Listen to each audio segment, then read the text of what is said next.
اتقوا الله وقولوا قولا سديدا يصلح لكم أعمالكم ويغفر لكم ذنوبكم ومن يطع الله ورسوله فقد فاز فوزا عظيما إنا عرضنا الأمانة على السماوات والأرض والجبال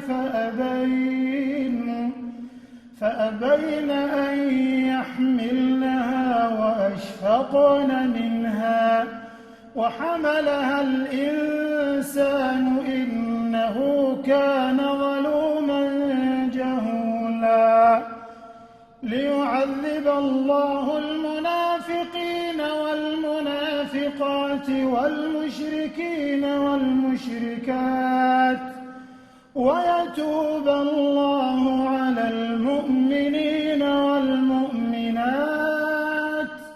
وكان الله غفورا رحيما. Of their parents, how did we come to this pass? How can these children contribute to society? How can they contribute to building anything that is good, anything that is reasonable? How can they be looked up to as responsible members of the community, of the society? How can they be the standard bearers? They are mere human beings without values, human beings without morals, human beings who do not hold responsibility to anyone, human beings who feel themselves free, human beings who think free because they owe nobody nothing. These certainly are not the description of the people that Allah subhanahu wa ta'ala has regarded, as described as khayra ummatin ukhrijat linnas, the best community that has been evolved for mankind. Certainly not.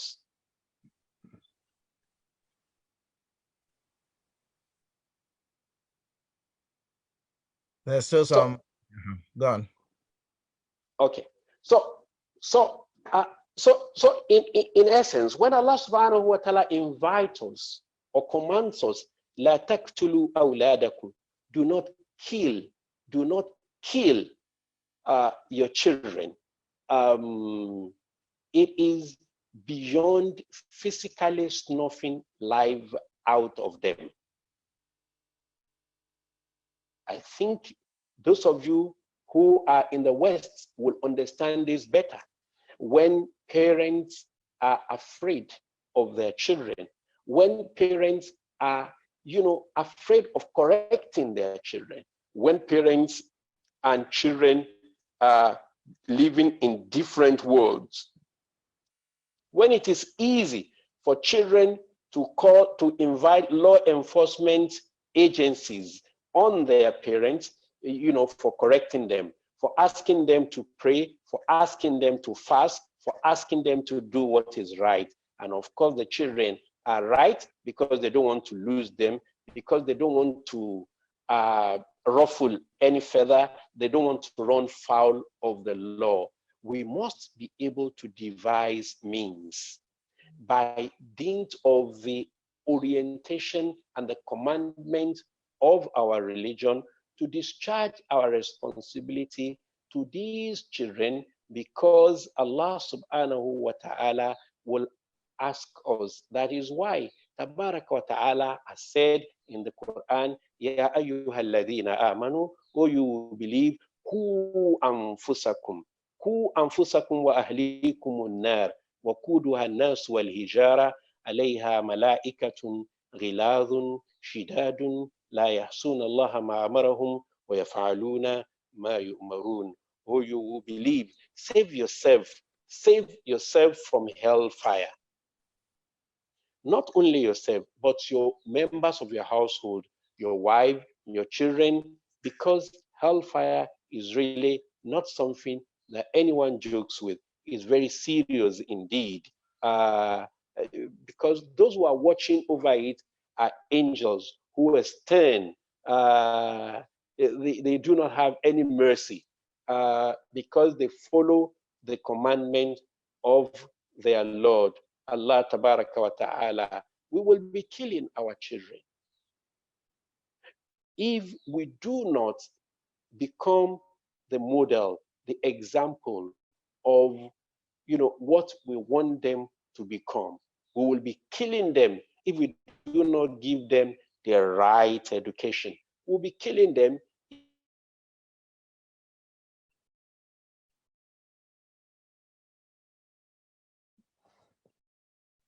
if we do not take them. We may love them, we may care for them, but we may abuse them emotionally, we may abuse them psychologically, we may abuse them physically in the name of trying to correct them. And this leaves an indelible mark on their personality, on their mind. They become maladjusted. Brothers and sisters, my honored viewers, let us pause and ask ourselves these questions.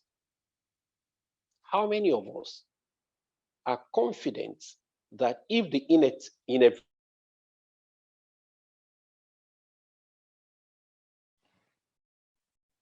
inevitable play carry on, from where we stop, they could really take the baton from us and carry on? Do we not have a lot of fears, about our children, about what they are going to do? Are we not even afraid right now?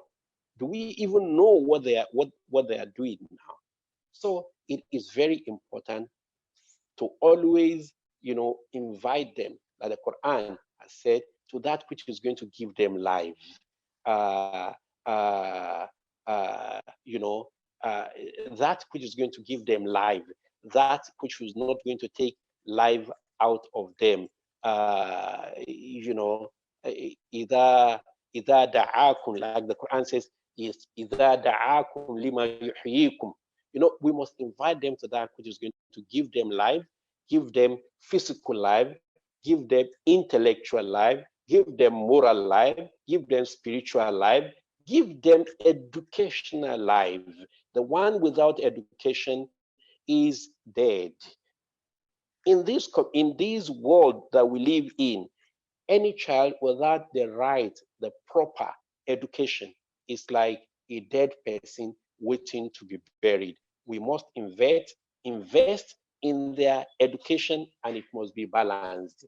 It must be worldly education. It must be, the other worldly education. They must be socially well adjusted. If we are able to discharge this responsibility, we would have obeyed the commandment of Allah, La taqtulu awladakum. Do not kill your children. Jazakumullah khair, Imam Ahmed. We've really enjoyed you. Thank you so much. I mean, you've covered a lot of ground. This is very important for every one of us listening in-house and outside. The Prophet said, Kullukum ra'in wa kullukum mas'ulun an ra'iyatihi. You are all shepherds, and you'll be asked about your sheep, our children. Jazakumullah khair. So we'll come back to you, Imam Ahmed, later with questions, inshallah.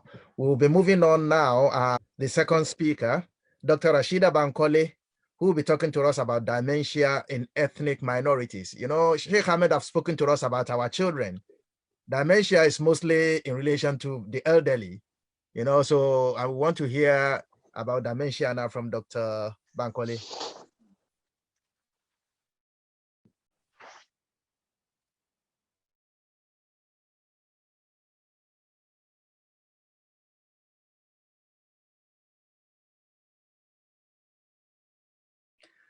Assalamu alaikum wa rahmatullahi wa barakatuh. Wa alaikum assalam wa rahmatullahi wa barakatuh. I just want to check. Can you see my slide? Yes. Yeah. Alhamdulillah, Alhamdulillah Rabbil Alameen, from witnessing Ramadan. As we all know that this Ramadan is a unique one for every one of us, for not being able to meet together and then have Tarawih in the masjid. However, as Muslim, we should not forget that Ramadan is all about our relationship with Allah. I'm struggling with this. Sorry, I'm coming. Hold on. I'm trying to share my video, which is struggling. Anyway, as we all know that our relationship, Ramadan is about our relationship with Allah, subhanahu wa ta'ala. So we should not forget about that. Then I would like to say thank you to all Muslims, brothers and sisters all over the world who have been doing a wonderful job trying to organize various programs to connect us all over the world. Thank you very much. And I pray that our Ramadan will be filled with joy, blessing, and good health. Today, I'm going to talk about dementia in ethnic minority, and I'm going to focus on African Muslims in the UK. First, I'm going to go about what is dementia, and the purpose of this topic today is basically awareness, for us to understand what is dementia. The definition of dementia is an acquired condition, which means we're not born with this condition. And when we have dementia, it affects all the parts of the cognitive function, which means it's going to affect the memory, the speech, the way we write. We will be struggling to sign check, the way we read, our behavior, and our personality. All that will be affected by dementia. However, it is irreversible. What that means is that when dementia starts, with time, it's going to get worse. And there will be some chemical change in the brain and neurological changes in the brain. These are the changes that they will pick up in the process of diagnosing this condition. From the beginning of the diagnosis to the time of death, it takes about 5 to 26 years.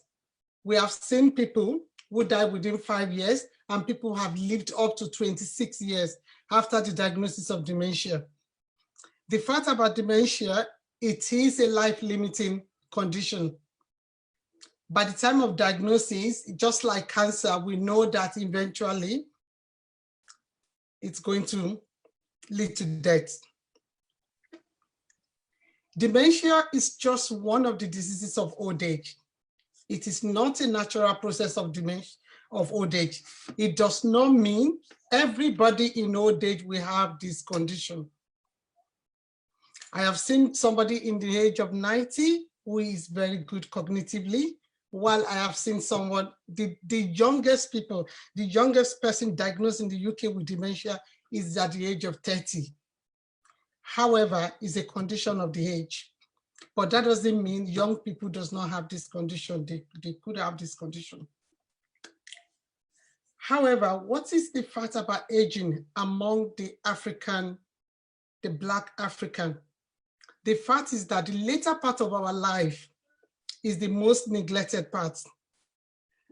Most of us were anxious about saving money, about pension, about building house, but we struggle to plan for our old age. For example, death is an inevitable for every one of us. And I'm struggling to understand whether every one of us have been able to put a money aside and said, this is the amount of money, the moment I die, this is the amount of money I want them to use to bury me. I don't think anybody is thinking about that. So this is one of the problems with us, because we are struggling to plan for our old age. And when dementia comes, we struggle a lot to cope with this condition. What does the Quran say about aging? Allah subhanahu wa ta'ala said that he has created us in a state of weakness. And then he gave us strength. And after the strength, he gave us weakness and gray hair. Allah knows, Allah has power, and he knows the best thing for us. Because we know in the Quran that it will come to a stage that we're going to be very weak, and we will not be able to take take care of ourselves. And that is the reason why it is important to plan for our old age. By planning for our old age, definitely we'll plan for this condition called dementia. In medicine, we know that advanced age is like childhood. When we grow old, we go back to our childhood. Our physical strength, our mental strength, our spiritual strength, everything will go back to our childhood. In diagnosing dementia, we found out that people with dementia will go back to their first language. I don't think anybody ever wondered why they asked us, what is our first language? The reason why they asked us, what is our first language, is that by the time we are going towards this condition, our second language, English, Arabic, we will be struggling to speak that. We will all go back to our native language.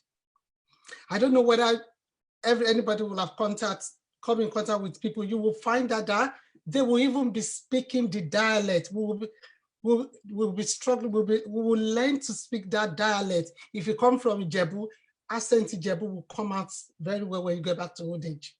If you're from Egba, you'll be able to speak the language. And that is what dementia do to people.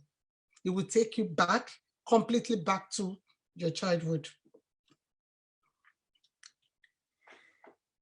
Our aging population as Black African Muslim is increasing in the UK. When I first came to the UK, what actually happened is that everybody's like, I'm going back home, I'm going back home, I'm going back home. And a lot of us send money home, build houses, planning to go back home in our old age. And I don't think that's the story right now. This is the time we need to start talking to our community. And there's nothing to be ashamed of if we ended up having any condition of the brain in our old age. This is the time we need to start working together to develop the right services that can cater for us as Black African Muslims. What is known generally by the government of this country, they know that our strong roots in our culture is impacting on our ability to understand, on our ability to cope, and to respond to this condition when we get this condition.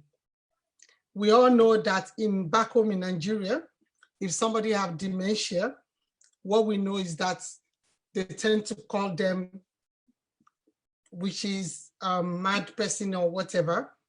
And this has been picked up by many research in this country, that our African culture is impacting our ability to seek for help and to understand that we could develop this condition. One of the objectives of today's topic is to raise a basic awareness. When I listened to the lecture two days ago, the president talked about the connection of the mosque with the locality, which is really, really, really good. It is important for us to start understanding what a dementia cafe means in our community. What is a befriending services within our community? Our connection with the locality, with the council, we should be able to know who is the dementia navigator that can support the mosque if we have anybody among us with dementia. It is time to start planning for old age, not just dementia. We need to understand the legal framework in caring for us when we develop dementia or when we get old. Do we have the choice to make that decision whether we want to go to care home or not? It is important we know the legal framework that can decide our care in old age. And also the most important thing is that every ethnic minority, the Asian minority, the Sudanese, the Irish community, a lot of research is going on between the community. And the result of the research has been used as an evidence base to provide an appropriate and sensitive services for them. With the African Muslims, African Black, it is time we start engaging in this type of research, and that will help them to provide a service for us. Dementia does not discriminate. It has nothing to do with riches or who you are or what you do or what you ought to have done or what you should have done. It is a condition of the age. We need to start talking about how to cope with memory losses if we start forgetting things. We need to start talking about how to prevent dementia. Just like the way we all decide to stop eating sugar to stop diabetes. We control salt to stop hypertension. We need to work together to know what we need to do to prevent this condition called dementia. And we need to start working together to understand that if we get this diagnosis, how do we live with this? How do we manage? And how do we support people within our community? People who come to the mosque and they have dementia. How do we support them? And we need to learn how to look after ourselves. If we were looking after somebody with dementia. The other thing is employment rights. Having a diagnosis of dementia does not mean we cannot work. Having a diagnosis of dementia does not mean we cannot drive. These are all the things that we need to understand. Dementia, even though it affects memory, there's a certain part of memory, which is the memory that we use to study, we use to drive. This aspect of the memory is not affected by dementia. That is why if you have a diagnosis of dementia, it is not an automatic that you have to stop working, and it is not an automatic that you have to stop driving. This is the current study in the UK. We have 850,000 of people are living with this condition in the UK.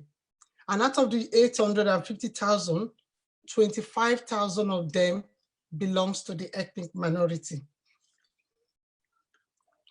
Another study says 14% of the 25,000, 7.5 is the Asian, and we have 3.3% of Black, including the Caribbeans and the Africans. So just 14%, very small minority. However, evidence shows that the population is increasing. What is the current evidence?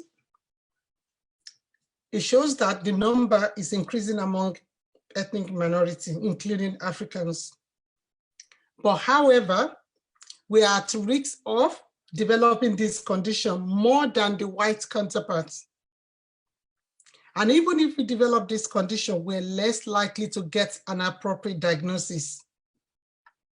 And the kind of treatment and the care and the social support for this condition, without the diagnosis, you cannot get any support available. So a lot of studies now shows that because we have cardiovascular risk factors, because we are prone to develop diabetes, and these two conditions also contribute to why we develop dementia. And the commonest kind of dementia in Black Africa is called vascular dementia. And unfortunately, this type of dementia does not have a pharmacological treatment. And the reason why they said the current evidence is showing that we lack awareness into this condition. Everybody believes that dementia takes away memory. Yes, it does, but not all dementia take away your memory. So we need to be aware of this condition. Which type do we have? Does it have medication? Can medication help? And we need to understand that. Going back to our culture, apart from the culture affecting us for seeking the appropriate help, the culture, the study shows that our coping strategy when we have any condition, it's on our religion, our spirituality, which is not bad, We know that in the Quran, Rasulullah said that, Sallallahu Alaihi Wasallam said that, we need to tie our camel and put our trust in Allah. if we have any condition, we need to seek appropriate care and then pray about it. I have been working with a lot of group who were looking into how to support ethnic minority who develop dementia. And in the group were few Africans, but there's a lot of Asian community, Sudanese, Somalia. And on this particular day, we were asked to come up with what could be the dilemma of an African Muslim if he developed dementia and is taken to a care home. We know that, and as an African elderly people, we will be looking for our children who were brought up in a way that we know that by the time we get old, we need to look after our parents. So we'll be looking for our children in a care home. We'll be wondering at this time whether the children can afford the care of going to a care home. The government is not paying for everybody. On top of my head, the amount of money the care home, the minimum is 750 per week. In some care home, it could be less, but some could be higher as £1,000 every week to stay in a care home. As I said earlier, we will go back to our childhood. We will look for swallow. We will look for spicy food. We will look for jollof rice. We will look for effort in a care home. This cannot be provided if we ended up in a care home. And as Muslim, we will look for halal food. And unfortunately, there hasn't been any service or any policy to provide halal food for any Black Muslim who ended up in a care home. And there's a possibility that they might give you pork. Listening to the Quran, I know that here in the community I am in Odam, there is what we call Quran Hub. That has been, there's a lot of work being done that they can supply that to you in the hospital. They've not been able to do this in the care home. We will struggle to listen to Quran at that time in the care home. They might not be able to cover us if we were to be women. We might not be able to cover our dignity by wearing a hijab in the care home. And unfortunately, we do not have the right to choose who is going to take care of us, take care of our care when it comes to intimacy care or personal care. And also praying salat. Even though you could have dementia, you might still be able to pray your salat. But it is not clear whether you'll be able to do this if you ended up in a care home. These are all the kind of problems that we Africans, we need to work collectively together to be able to put this across to the council to enable us to have these kind of services, perhaps if anybody ended up going into care home. Dementia is not the only condition that can take somebody to a care home. There are other conditions. If the risks of staying at home outweigh the risks of going to the care home, the social services will work along with your family and they will make that decision. If you do not have the legal framework to make you make decisions, I'm talking about lasting power of attorney. If you do not have that in place, the social services will make that decision for you.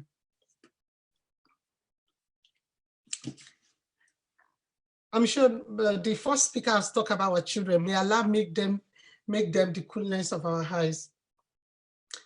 But the reality of today is that the children are not able, are not willing to look after the elderly as it used to when we were young.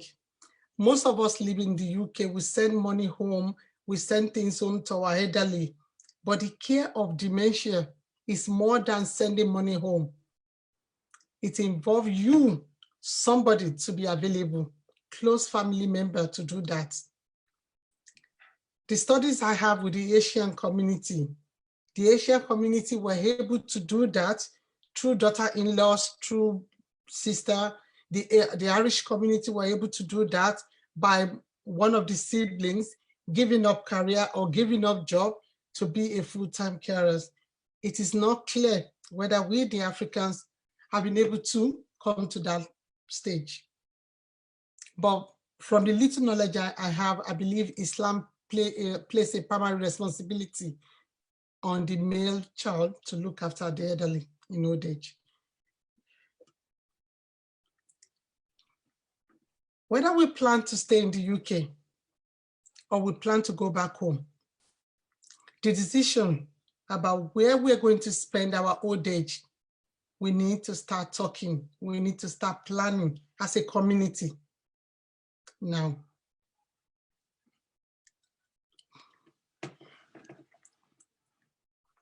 For the past 12 years, I've been working in old age psychiatry, which involved me going to different care homes.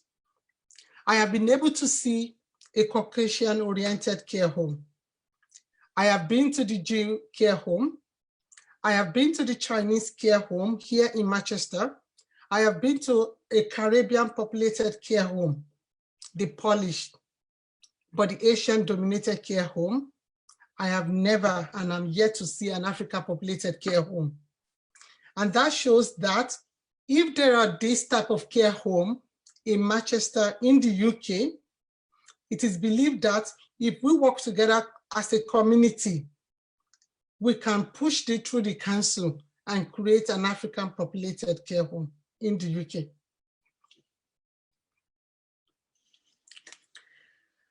For those of us who have decided to stay in the UK in our old age, including me, it is important that we need to start working collaboratively with the council, the social services, to start taking a different approach. We need to do a lot of studies and use the evidence base and push it across to them, for them to plan a patient center and appropriate services for the Black Muslims living in the country with dementia.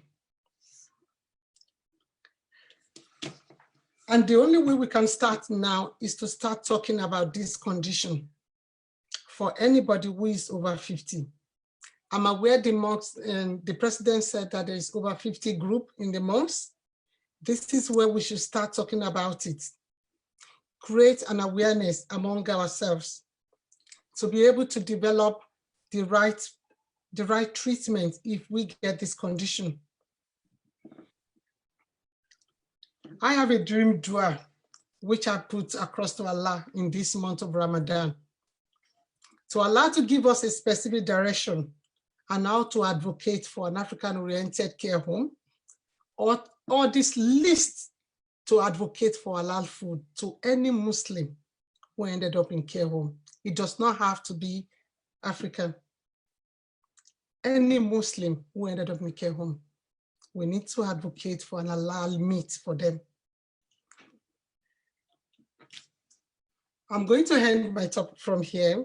I pray to Allah subhanahu wa ta'ala to accept all our prayers, our recitation of the Quran, the dhikr and our dua and our sadaqah in this holy month of Ramadan.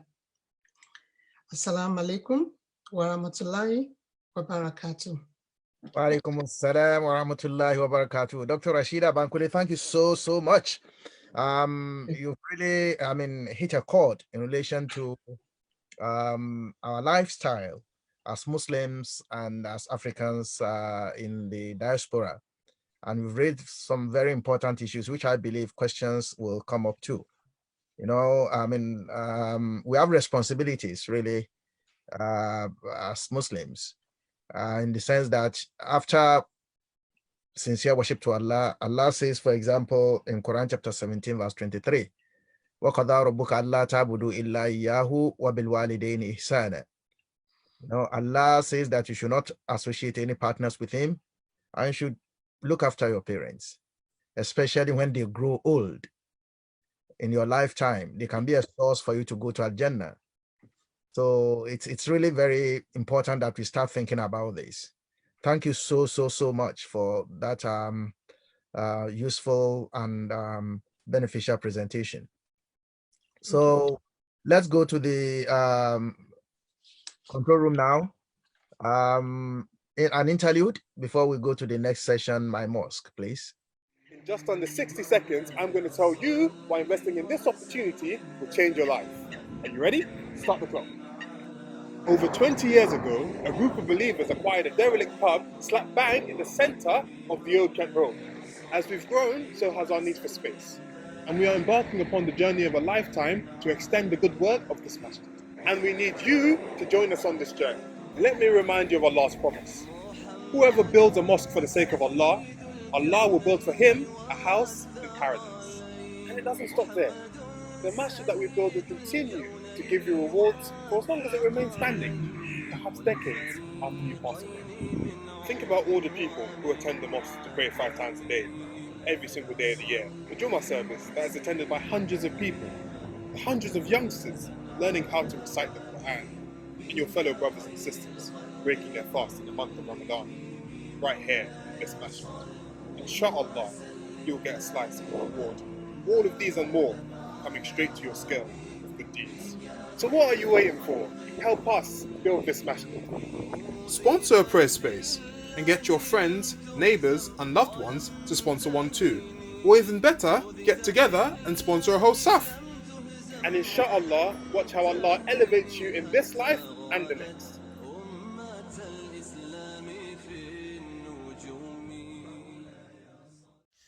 Assalamu alaikum. When we say Islam is a realistic religion, it means it can be practiced everywhere and in every situation. The Old Kent Road Mosque and Islamic Cultural Center, Muslim Association of Nigeria, UK, MAN UK, looks forward to you, your family members, friends and loved ones, joining our live online broadcast of soul-inspiring programs throughout the month of Ramadan. First, in our daily program, O You Who Believe, which comes to you from 6 to 8 p.m. London time every day from Mondays to Thursdays, we will be featuring distinguished scholars from all walks of life sourced from different parts of the world, and of course, including our own in-house erudite scholars. These respected scholars will be taking us through an array of current issues and Islamic perspectives on different topics. Do join our online weekly Juma reminders from 2 to 4 p.m. UK time every Friday. It is of great benefit to everyone. Our Tafsir al-Quran is a step-by-step guided journey throughout the verses of the Holy Quran. We'll also be live online from 6 to 8 p.m. UK time, Saturdays and Sundays. It is always a spiritually fulfilling session, and you get to see our mosque as the hub of activities for the larger community. This is a chance to be part of the Old Kent Road Mosque and Islamic Cultural Center Man UK Rebuild project. May Allah bless you abundantly as you join us. Ameen.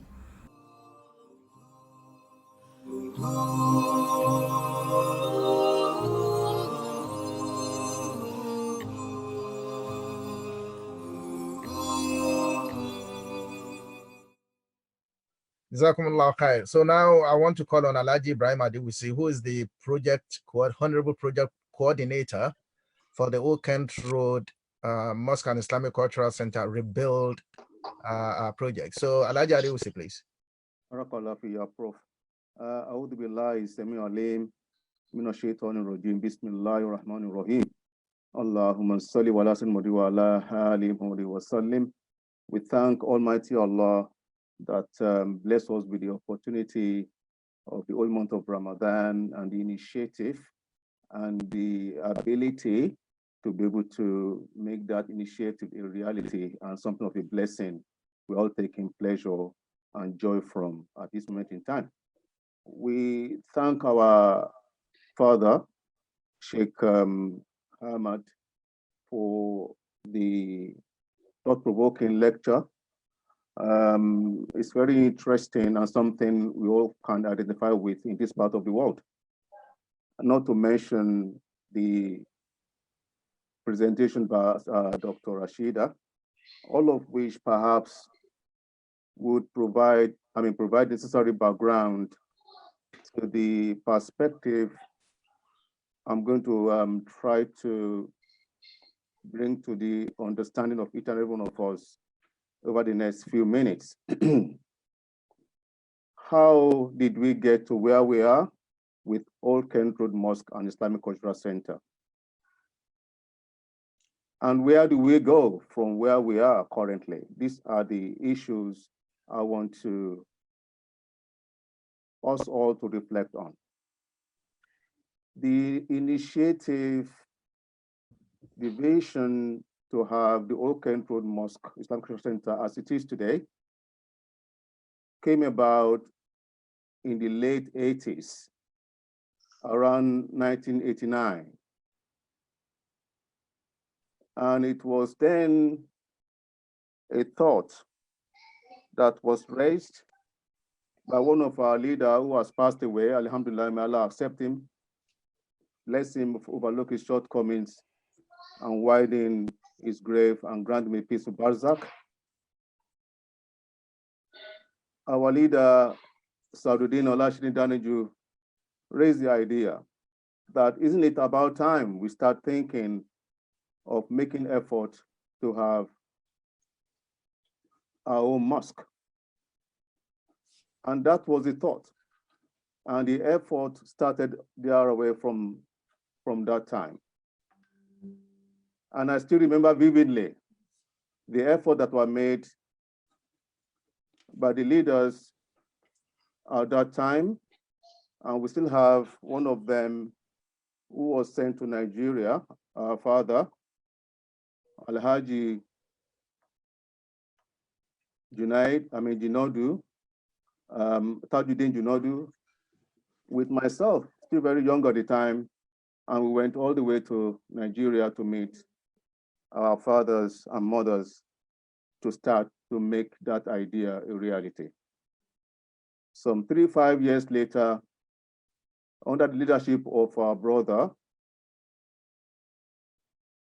Zakaria Kikpeju, we eventually bought the 365 Old Kent Road Mosque, SC15DH. And the point I'm trying to raise here, it came as an idea. And from that idea, efforts were made. Bi-Iznillah, it became a dream, became a reality. And the journey started from there on. The building at the time was a pub, a derelict pub that used to be like a place where people walking in the city, passing on their way home to stay behind and relax. But as a Muslim, our own dream is to create a place of solace where we can connect with Allah subhanahu wa ta'ala on one hand, and at the same time, start to live life as a Muslim. And that's exactly what's been happening at Old Kent Road Mosque over the past 30 years. The center has grown in a multifold. We are fortunate to have Muslims of every descent worshiping at that mosque. As we can see from this slide, these are activities that are over and above the spiritual or 5 daily prayers that is carried out or expected of us as Muslims. In addition to those, we have all this activity taking place on daily and regular basis. The foundation for this activity were laid by our father and octogenarian, Professor Daud Olatukubonoibi. May Allah bless him and give him a blessed long life with good health. He's still with us. He started on the effort. So indeed, was our brother, Dr. Imran Alawiye, over many years since we started in the late 80s. And as Professor as Professor Noibi was returning back to Nigeria, we were lucky and fortunate that Allah gave us Professor Moshood Badiri to continue where our father, Professor Noibi, left it. And that's been the story. You will be hearing more about all these activities in the course of the month of Ramadan. But give me a moment to remind you that our interfaith program is one of a kind that's been well recognized by ministers in the UK. In the course of the last few years, we've been fortunate to have our current Prime Minister, Boris Johnson, to come to our center to acknowledge what we do. Indeed, we've been fortunate to have our current Mayor of London, Sadiq Khan, to equally come and acknowledge what we do and our activities. And most recently, in the Ramadan, one before the last, we had the Archbishop of Canterbury, Justin Welby, who came for iftar with us. This is not a small feat, brothers and sisters in Islam. It acknowledges the tremendous efforts and sacrifices that are being made at Old Kent Road Mosque on daily basis. And you've heard our children reciting the Holy Quran since we started this online Ramadan lecture. That's a testimony to the effort that's been made at the Moroccans.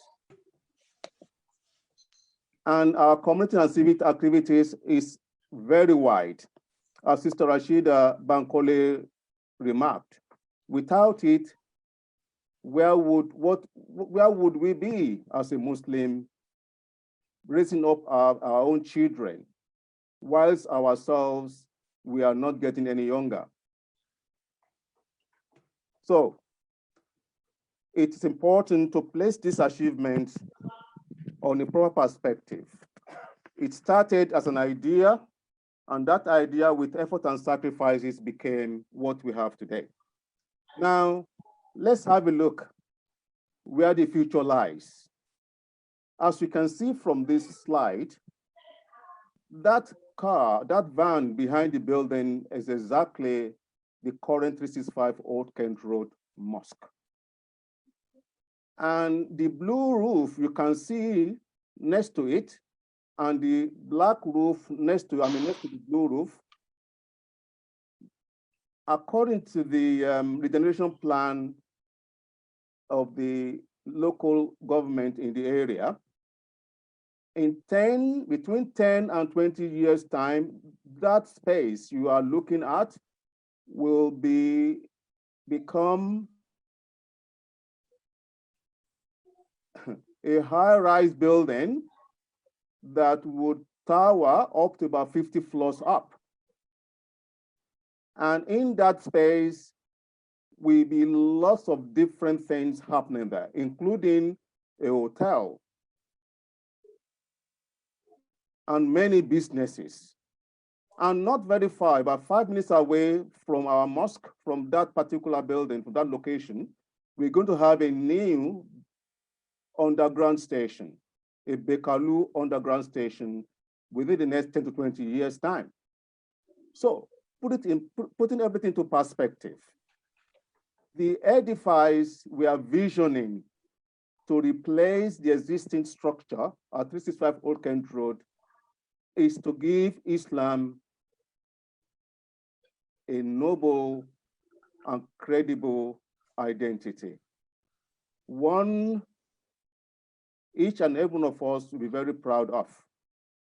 I can tell you for now that the planning officers, when they saw this design, they were really very moved, and they could not contain their enthusiasm. That explains the vision. We want to move the community, we want to move Al-Islam to a new level in our community. As Sister Rashida Bankole said, what is it that will happen to you and I in 10, 20, 30 years' time.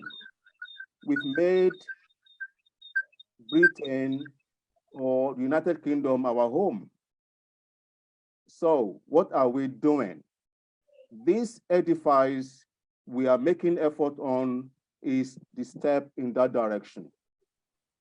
In that edifice, we hope to have, among other things, a business incubation center space that would empower our children to be able to turn ideas into reality. We have the capacity to make it happen. We have people who are well experienced, well read, who can make that happen. And having this space, building this new edifice would make that a possibility. Our counseling center is invaluable.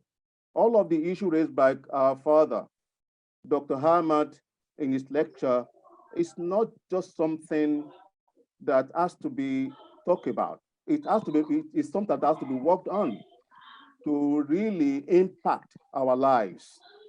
So we invite all of you to please join us in this process. That is the vision we have. And we cannot do it on our own. We need your support. Now, Allah subhanahu wa ta'ala, instead to cause us, invite us.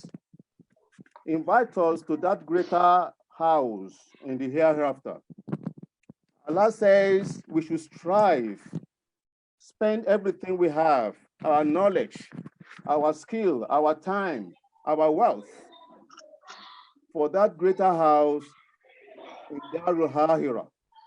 As we can see, without the support of Nigerian Supreme Council for Islamic Affairs, under the auspices of our father, His Royal Eminence, His Royal Highness Saadu Abubakar, Sultan of Sokoto, especially his predecessor, His Royal Highness Ibrahim Dausuke, the idea we had in 1989 that brought about 365 Old Kent Road, but for them it would not have happened. Now, they supported this cause, and so equally was our father, Moshood Abiola, Kashima Abiola. He donated generously to that cause. And from where he stopped, our father, late His Eminence Alhaji Wahab Folawiyo, Babadin of Lagos at that time, also took it forward and turned the building around to the state and format it is currently. And we are very delighted to appreciate the effort of our father, the current Babadin of Lagos, for supporting this cause. Sheikh Abdulaziz, we pray that Allah increase him in good health and longevate his life. There are so many people we need to thank, which we cannot cover. But we thank all of you, and we are encouraging you to support our cause and join us. Whatever support you can give us, we would appreciate it. Please send your information, your ideas, your thoughts, your inquiry to the email that is shown there, and we'll be very glad to hear from you and provide necessary information that perhaps will be of help to you and us to make this new vision we've got a reality at Man UK Old Kent Road Mosque, London. At the moment, we have raised a sum of money that is just about 1.2 million. And we are currently looking for 6.2 million to cover the cost of construction. The first phase of that is about 1.6 million. We need every help you can give us, and we would appreciate your support in this regard. May Allah reward each and everyone abundantly, and as well as ibadah from us all. Barakallah fi, wassalamu alaikum wa rahmatullahi wa barakatuh. Wa alaikum assalam wa rahmatullahi wa barakatuh. Thank you so much, Honorable Project Coordinator. Very well presented. So both people in the house and in the world listening, this is the opportunity to be part of the project. You know, all those who had helped in the past are now gone. Their names were displayed and they were mentioned. So we call upon everyone to support this project. We'll be talking about this over and over again. If anybody wants more details, you can contact us based on the email or the telephone number, or contact any one of us, you know, who is part of the project. May Allah make it happen in our lifetime, and may Allah assist us to be part of it. We now move on to the next stage now, which is, question times. Inshallah, we'll be taking questions and try to address them. Alhamdulillah, we have Sheikh Ahmad in the house, and also our sister Rashida. Any questions that come to the points you've raised, or any general question, inshallah, I'll be directed them to you, and we'll take them as they come, and I will also be making contributions. So control room, let's have questions, please. Assalamu alaikum. Just to first apologize to the first couple of people that sent in questions. Unfortunately, because of technical issues, we missed your questions. So we would encourage you to still please type it in, and we will take it. But we've got one here. It says, Assalamu alaikum. You said that the mosque members should support a member who has dementia. How do we recognize the symptoms, and what type of support can we give? Dr. Rashida. Please, loud. Assalamu alaikum. In order to recognize the symptoms, number one, it depends on people who know the person. You will notice some changes, and you'll be wondering what is going on. But most of the time, vascular dementia presented with memory difficulty. My experience of seeing Muslims who were struggling with this condition, they were not able to remember how to perform ablution. They struggled to recite Surat al-Fatiha. They struggled to pray, to follow the sequence of salat. By the time you're seeing that in your fellow sister or brother that you know very well, you need to start wondering whether this is dementia or not. I know by our culture, we're very, very private and secret. We live a secretive life, we don't talk. Depending on if the person can talk and tell you, I think I'm worried with my memory. That was one of the things I said in the objective. The mosque need to know who is the dementia navigator for that local council. Every council have a dementia navigator that they must need to contact, and we should be having regular communication with that person. That person will be the first point of contact. The other thing is the Alzheimer's Society in that area. That will be another way to support this person. The person needs to get a diagnosis. Having a diagnosis will open doors for so many supports, like changing accommodation to a bungalow, support, money for carer, medication management, carer to come and support, advice on legal framework. It will open door for support. So our first priority is to support the person to get diagnosis. At the time of diagnosis, they have what we call pre-diagnosis counseling. Following the diagnosis, they have dementia advisor. They have what we call post-diagnostic support group. In the post-diagnosis support group, everybody will have one point of contact, and the person can talk to them. And these are the kind of thing we need to discuss later. There are a lot of things that needs to change in that person's life. A lot of modification needs to change. Even if the person cannot recite Quran, a lot of support can be put in place to ensure the person is listening to Quran every day. So in order to support the person, our first priority is to get that diagnosis. If we get diagnosis, other support will follow. Thank you very much for that. Administrators, please take notes. Making sure that you know who the dementia navigator is for the local area, so that you can take that forward. Any further questions, please? Yep. It says, Salaam alaikum warahmatullahi wabarakatuh. My question today is about Salat. If someone let's mute wants to perform any of the 5 times daily prayers, there's a lot of does the person need not call Adhan before performing the prayer? Sheikh Ahmed. Okay. it is better if the person can make adhan.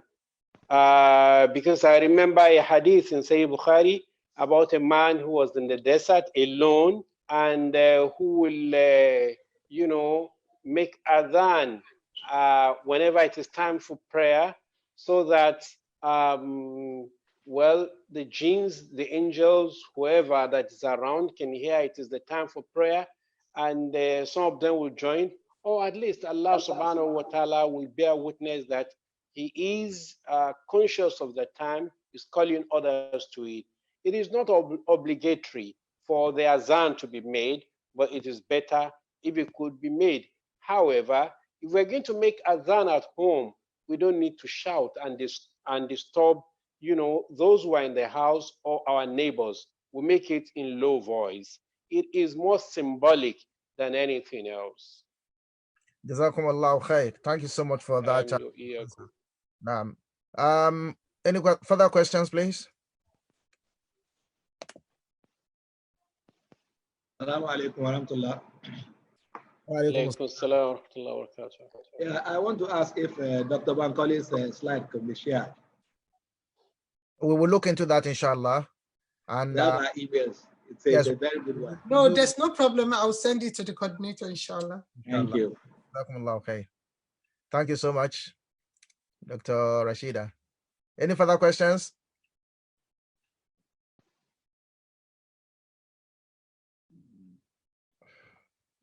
Control room.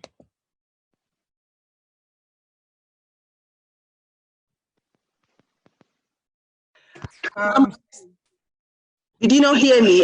The question says, is it true that Jesus is coming back? Okay. That's okay. Sheikh Ahmad. Well, according to the most authentic sources, there will be a number of events that will be part of Ashratul Sa'a.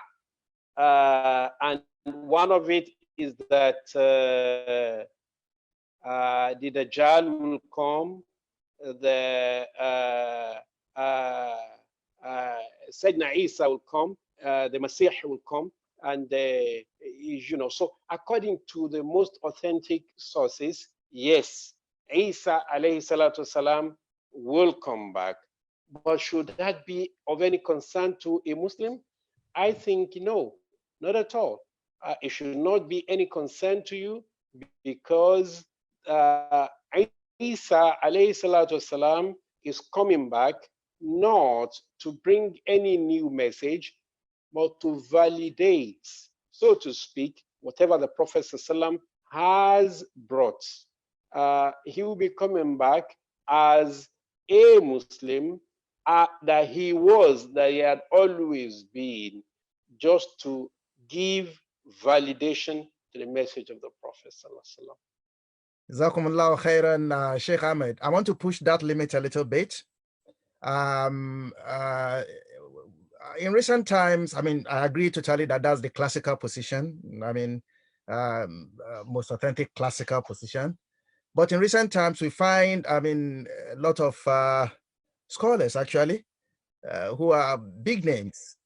I mean, for example, including Imam Shaltut, and one of the muftis of Azhar, also Rashid Rida, in his classical tafsir, Sheikh Muhammad Abdu.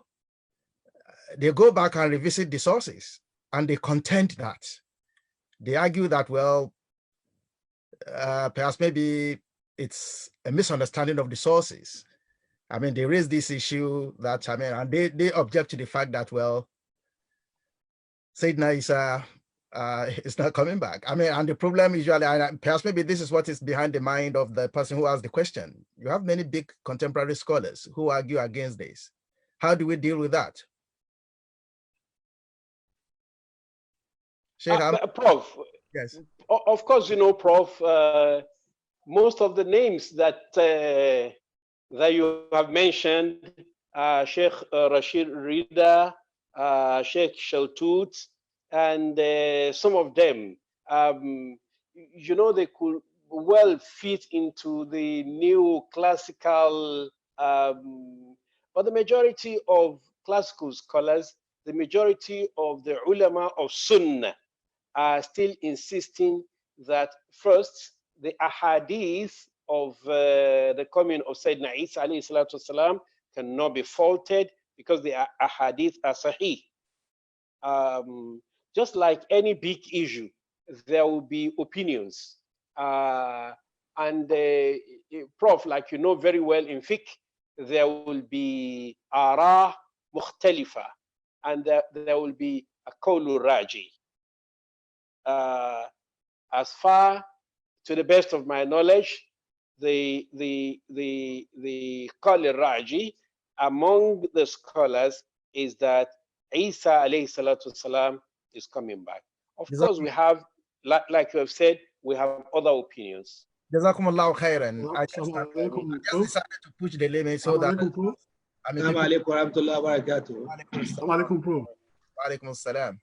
Now, to add to the hadith and the fiqh you've been supporting that Jesus Christ is coming. In the Holy Quran, 51:56, it said, Kullu nafsin za'iqatul maut, including Jesus Christ, that every one of us will taste it. And when Allah was telling us about Jesus Christ, that he was not killed, neither was he crucified, but Allah made it seem to us, to them, as if he was the one that was crucified. In the following ayah, Allah said, he, Jesus Christ, was raised to his presence.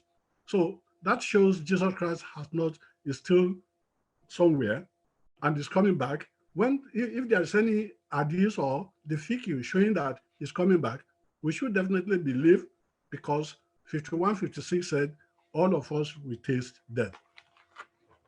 I mean, you are very right. I mean, that's the majority view. But you know, as an academic, I like to push these issues. All those verses also have been interpreted. They have been interpreted. That's what professors are meant to do. Yes, they have been exactly. I like that. I mean, I just want us to be able to know that, I mean, when people raise these questions, we want to broaden all the spheres. Now, for example, Imam Shaltut dealing with that verse that, I mean, Imam raised. Yes, the Prophet, the Quran says that he was not killed, he was not crucified, but the Quran didn't say he did not die. It only said he was not killed. Yes.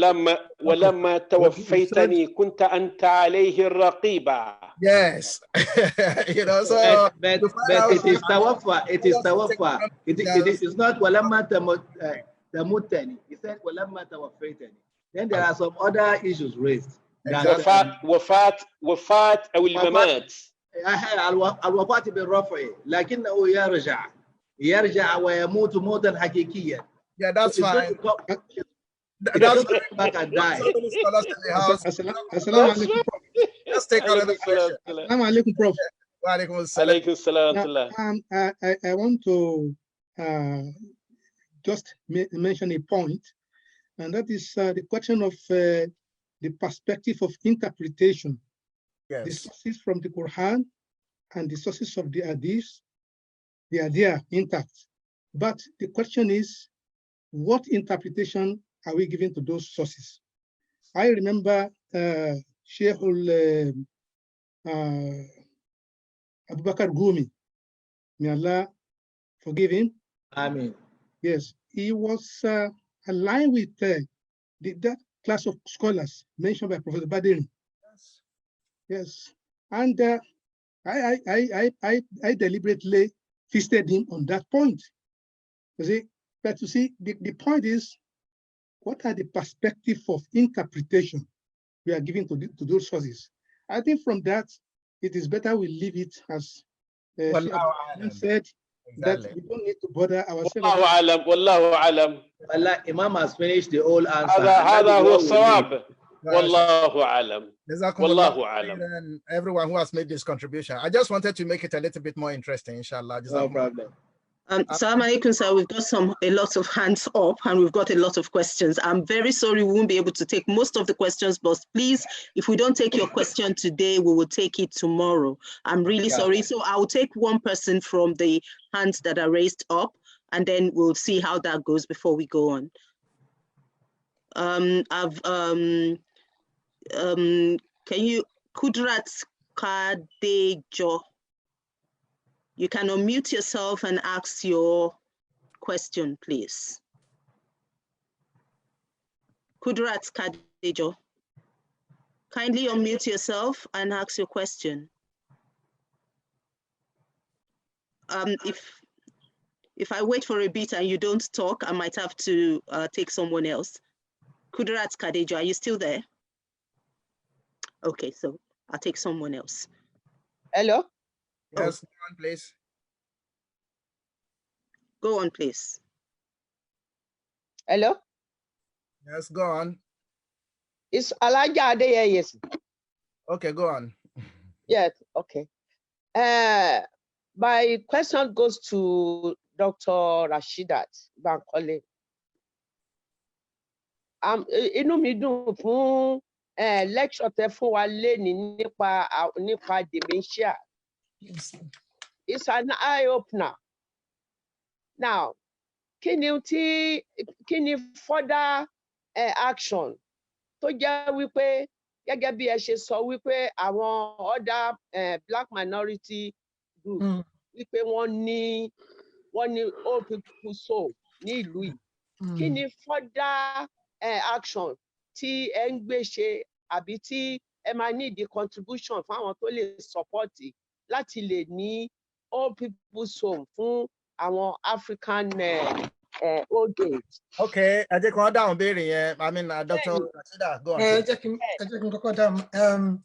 Mo máa dáhùn question yín pẹ̀lú question tí Sister Bilkis Sáfẹ́ kí wọ́n sọ pé báwo ni kí la lè ṣe tá lè fi remove shame, stigma tó jẹ́ pé ó ń prevent àwọn èèyàn to come to this group. Okay, number one. Can you do it in English, please? We have some non-English. Number one of the things that we need to do is to create, just like the way we have women conference, I think it's time we start talking about elderly conference, which is going to involve the over 50 plus elderly people.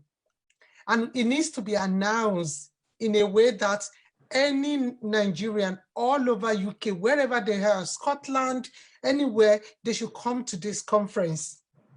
At the conference, we need to invite the Alzheimer's Society. There are lots of us society out there who deal with elderly people. We need to invite them into the group. Perhaps when they see the congregation, when they see the work we're doing, they will be able to support us further. That's number one. Number two, there's a professor called Professor Oyebode. Professor Oyebode is doing a lot of work, a lot of research, looking for African people with this condition to participate in the research and to use this result to ask the government to see whether they can change some policy in terms of caring for us. And especially in terms of making the diagnosis, we're more likely to be given this diagnosis. Any slightest problem with our memory, they're likely to give us diagnosis because the cognitive testing, to be honest, most of us might not be able to pass the cognitive testing. And if we do not score to a certain number, we're likely to be labeled this condition. So a lot of work is being done. In terms of care home, I have been speaking to, because most of the care home is here in Manchester. I work with a lot of care home in Manchester. It's mostly in Manchester where I have met the Jew, the Chinese, the Caribbean, and the Polish. And in the care home, everybody employed in that care home must be able to speak Polish in this country. So what we are doing, myself and my other colleague, we're looking into trying to set up a care home.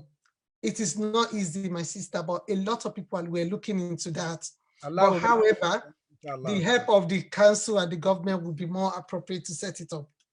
It would be very difficult for an individual to do that.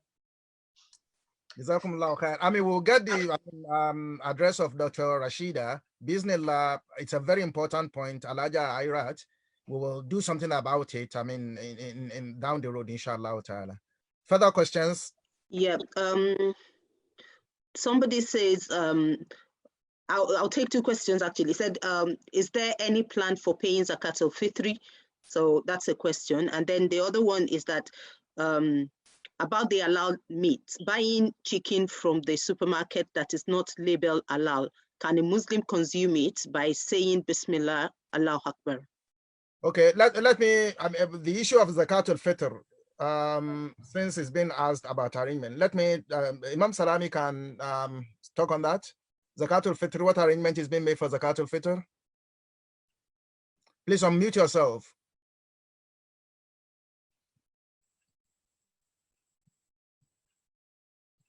Please, can you unmute Imam Salami? Okay, meanwhile, Sheikh Ahmed, if you can talk about buying chicken from the supermarket, if you think it's not halal, can you buy it and then say Bismillah and eat it? Is it permissible? Bismillah. I think people in the United Kingdom do not have any excuse not to consume a halal chicken or halal meat because it is widely available. So there will be no necessity compelling them to buy something that is not certified halal, and it would not be enough. It will not be enough for them to buy what they know is not halal and say Bismillah and consume it, because it is available everywhere. I know, even as a casual visitor to the United Kingdom, that unless you do not want to eat halal, there is halal everywhere. Jazakumullah khair. Imam, are you ready now about Zakat al-Fitr? Oh, assalamu alaikum. I think we have some time to discuss about it. Within now and next week, we'll be able to come out with how are we going to pay our Zakat al-Fitr. Inshallah. So Zakat al-Fitr is still down the road. So inshallah, the Imam indicates that we'll be talking about it. And you will be able to know, inshallah ta'ala. Any further questions? There are a lot. Maybe I don't know how many we can still take. Okay, let's take one more because we just have 5 minutes to go. Yeah, okay. It says. Okay, yes. Okay, go ahead, please. This question says, is it acceptable to use our phone to read the Quran during Salat? Imam Ahmed. Yeah, it is. So long as we put it on airplane mode, and we're not going to be distracted by incoming calls or other interventions. It is just the text of the Quran that we're reading. We can use the phone. It's just like the Mus'haf. There is no difference. One is hard, the other is soft. One is, the real, the other is electronic. There is nothing, as far as I'm concerned, there is nothing that is wrong. The only, but there is there should be no distraction. The phone should not be in a mode that can ring and distract us or distract others. Wallahu alam. Jazakumullahu khairan, Imam Ahmed. We thank you so much. You know, you are a very, very busy person, Nazaruddin, especially this period of Ramadan. I mean, giving the time to this platform to us and to everybody listening to us is really appreciated. May Allah continue in honor and in knowledge, inshallah. Professor, before we go on, there is this question because it's coming up for the second time. I don't know if we should take it. It came up yesterday, and I think the person is asking again today. Is it, do we have the time to? What is it, please? Can you read it? It says, my question is based on Surah Al-Imran in the Holy Quran, chapter 19 and 85, about Allah subhanahu wa ta'ala says in the 2 verses, why does Christians refers to as Elesin Keji? Okay, that's a good point. I mean, Imam Ahmed, would you want to answer that? Allah talks about Christians recognizing them as, people who have Adiyan Samawiya, still people in Yoruba refer to Elesin Keji. So, what's the rationale? Well, actually, in the Quran, Allah refers to them as Ahl al-Kitab. Yes. Ahl al-Kitab does not really mean Elesin Keji, but those who are also recipients of, revealed scriptures. This is demonstrating the liberality of Islam and its accommodation. At the same time that Islam accommodates, Islam makes things very, very clear. That means Christianity in its original form is also accepted as a religion. That is, before they say that God has begotten a son, before they say that Jesus himself is God, well, they were also very validly regarded as, you know, a religion, and those who accepted Jesus Christ and followed him will also enter paradise, perfectly speaking. But it is like with the mission of the Prophet ﷺ, all the earlier revelations and scriptures are incorporated into one. It's like the various laws. Something can be law 10 years ago, but there is a new law. Yeah, it was law when it was in force, but now something has taken over, and what has taken over is what is the law. That used to be the law. This is the law. To my mind, this is the way I see it. Jazakumullahu khairan. I want to thank Dr. Rashida Bankole for your very, very, very useful professional talk regarding to dementia. We'll be taking it forward, inshallah ta'ala. Now, to round up, before I hand over to the host, you know, I told you that the title of this platform, O you who believe, Ya ayyuhal ladhina amanu, is taken from the Quran, and the Quran mentions it 89 times.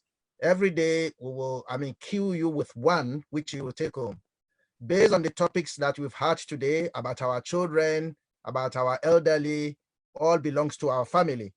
The Ya ayyuhal ladhina amanu will be going away home today is in Surah Al-Tahrim, Quran chapter 66, verse 6, 66, verse 6. Imam Ahmad mentioned it earlier, whereby Allah says, Ya ayyuhal ladhina amanu ku anfusakum wa ahlikum nara. Allah says, oh, you who believe, save or protect your household. This includes our children, this includes our parents from the hellfire. So we should bear this in mind. We should not only be thinking about ourselves, that we only want to go to Al-Jannah. We need to think about our children and our elderly. May Allah make it easy for every one of us.